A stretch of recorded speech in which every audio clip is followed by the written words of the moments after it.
കഴിഞ്ഞ 5 പതിറ്റാണ്ടിലേറെയായി മലയാള സിനിമയിൽ തന്റെ സാന്നിധ്യം ശക്തമായി നിലനിർത്തുന്ന നടനാണ് ആരാധകരുടെ മമ്മൂക്കയായ മമ്മൂട്ടി.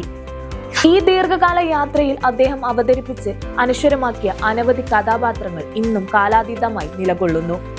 സമീപകാലത്ത് സ്റ്റാർഡം എന്ന പരമ്പരാഗത ചട്ടക്കൂട് പൂർണ്ണമായി മാറ്റിവെച്ച് പരീക്ഷണ സ്വഭാവമുള്ള സിനിമകളിലും ശക്തമായ ക്യാരക്ടർ റോളുകളിലുമാണ് മമ്മൂട്ടി കൂടുതൽ ശ്രദ്ധ കേന്ദ്രീകരിച്ചത്. യുവ സംവിധായകരോടൊപ്പമുള്ള കൈകോർത്തും പുതുമയുള്ള കഥകൾ തിരഞ്ഞെടുത്തും അദ്ദേഹം തന്റെ അഭിനയ ജീവിതത്തിന് പുതിയ ദിശ നൽകി.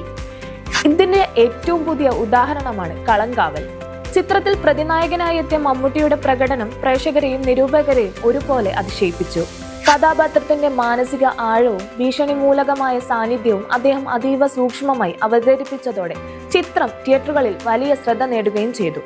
കളങ്കാവൽ തിയേറ്ററുകളിൽ വിജയകരമായി മുന്നേറുന്നതിനിടെയാണ് മലയാള സിനിമയ്ക്കും മമ്മൂട്ടിക്കും അഭിമാനിക്കാവുന്ന മറ്റൊരു അംഗീകാരം കൂടി ലഭിച്ചത്. മലയാള സിനിമയ്ക്കും മമ്മൂട്ടിക്കും അഭിമാനമാകുന്ന ഒരു വീഡിയോയാണ് ഇപ്പോൾ ഓസ്കാർ അക്കാദമി പുറത്തിറക്കിയിരിക്കുന്നത്.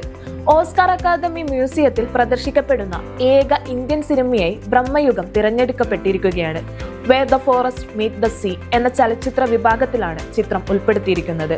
ലോക സിനിമയിലെ ഫോക്ക്, ഹൊറർ, മിത്ത്, പ്രകൃതി മനുഷ്യ സംഘർഷം എന്നിവയെ ആസ്പദമാക്കിയ ശ്രദ്ധേയ സിനിമകളോടൊപ്പമാണ് ബ്രഹ്മയുഗം പ്രദർശിപ്പിക്കപ്പെടുന്നത്. 2026 ഫെബ്രുവരി 12-നാണ് ബ്രഹ്മയുഗം ഓസ്കാർ അക്കാദമി മ്യൂസിയത്തിൽ പ്രദർശിപ്പിക്കുക. സ്ക്രീനിംഗ് തിരഞ്ഞെടുക്കപ്പെട്ട എല്ലാ സിനിമകളുടെയും ദൃശ്യങ്ങൾ ഉൾപ്പെടുത്തിയ വീഡിയോയിൽ ബ്രഹ്മയുഗത്തിലെ ചില ശ്രദ്ധേയ രംഗങ്ങളും ഉൾക്കൊള്ളിച്ചിട്ടുണ്ട്.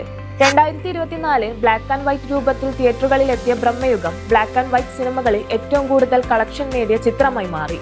ഏകദേശം 50 കോടി രൂപയാണ് ചിത്രത്തിന്റെ ബോക്സ് ഓഫീസ് നേട്ടം.